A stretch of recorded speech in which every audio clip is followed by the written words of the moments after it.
Dear Esther, I have lost track of how long I have been here and how many visits I have made overall. Certainly the landmarks are now so familiar to me that I have to remind myself to actually see the forms and shapes in front of me. I could stumble blind across these rocks, the edges of these precipices, without fear of missing my step and plummeting down to sea. Besides, I have always considered that if one is to fall, it is critical to keep one's eyes firmly open.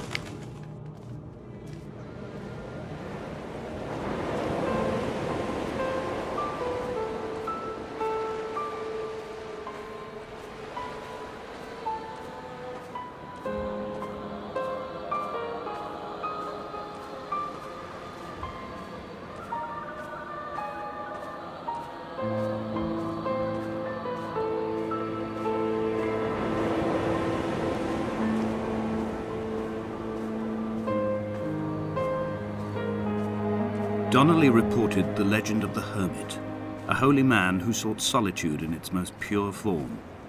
Allegedly, he rode here from the mainland in a boat without a bottom, so all the creatures of the sea could rise at night to converse with him. How disappointed he must have been with their chatter. Perhaps now, when all that haunts the ocean is the rubbish dumped from the tankers, he'd find more peace. They say he threw his arms wide in a valley on the south side, and the cliff opened up to provide him shelter. They say he died of fever 116 years later. The shepherds left gifts for him at the mouth of the cave, but Donnelly records they never claimed to have seen him. I have visited the cave and I have left my gifts, but like them, I appear to be an unworthy subject of his solitude.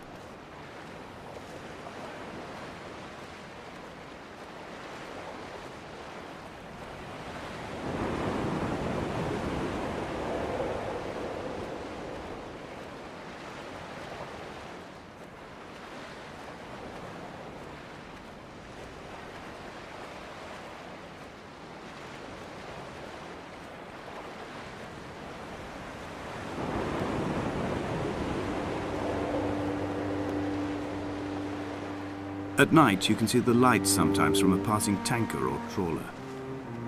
From up on the cliffs, they are mundane. But down here, they fugue into ambiguity. For instance, I cannot readily tell if they belong above or below the waves. The distinction now seems banal.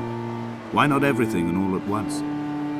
There's nothing better to do here than indulge in contradictions whilst waiting for the fabric of life to unravel.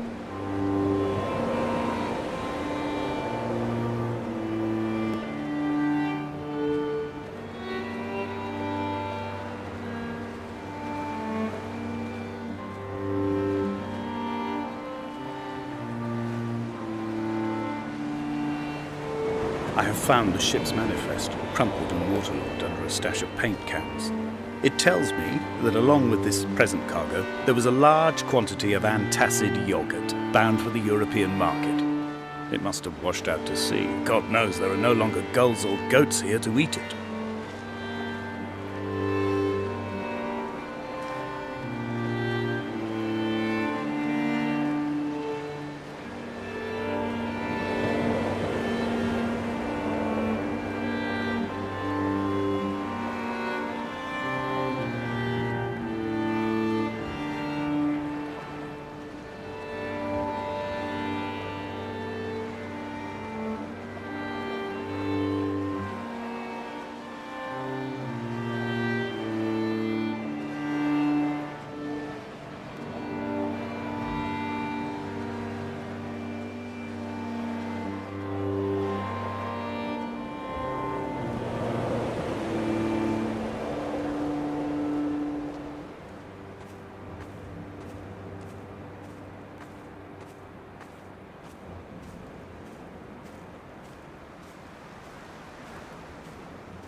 A wonderful sight.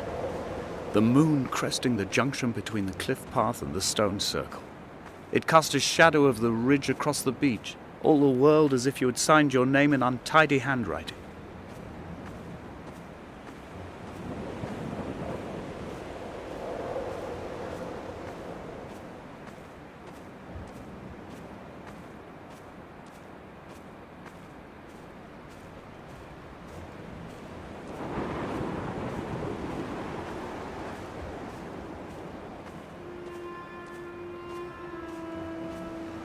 When someone had died or was dying, or was so ill they gave up what little hope they could sacrifice, they cut parallel lines into the cliff, exposing the white chalk beneath. You could see them from the mainland or the fishing boat, and know to send aid or impose a cordon of protection, and wait a generation until whatever pestilence stalked the cliff path died along with its hosts.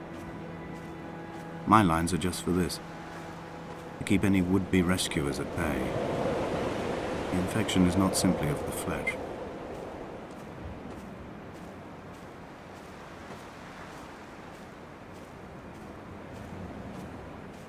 I quote directly: a motley lot with little to recommend them. I have now spent 3 days in their company. That is, I fear, enough for any man not born amongst them.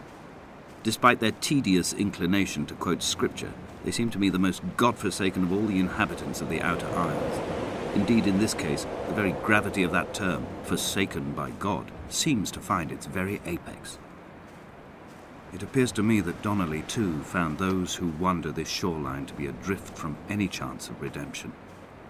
Did he include himself in that, I wonder?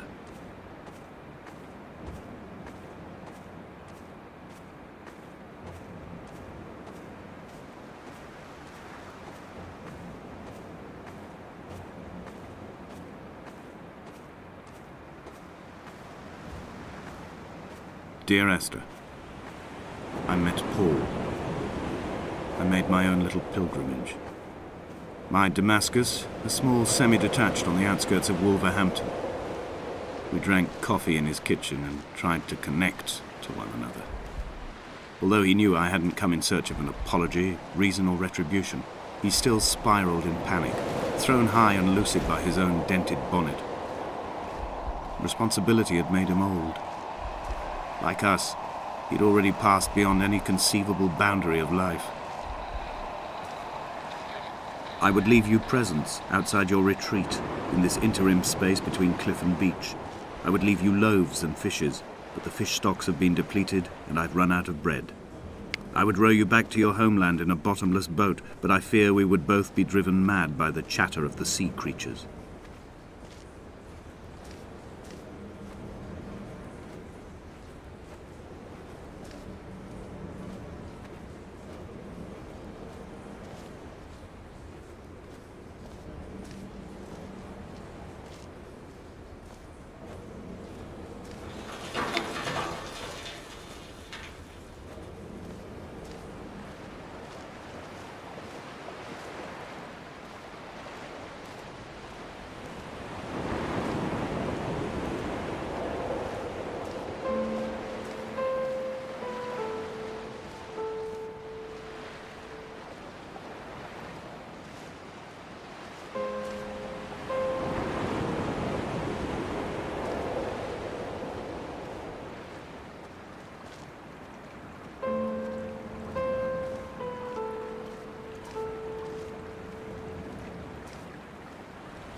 He still maintains he wasn't drunk, but tired.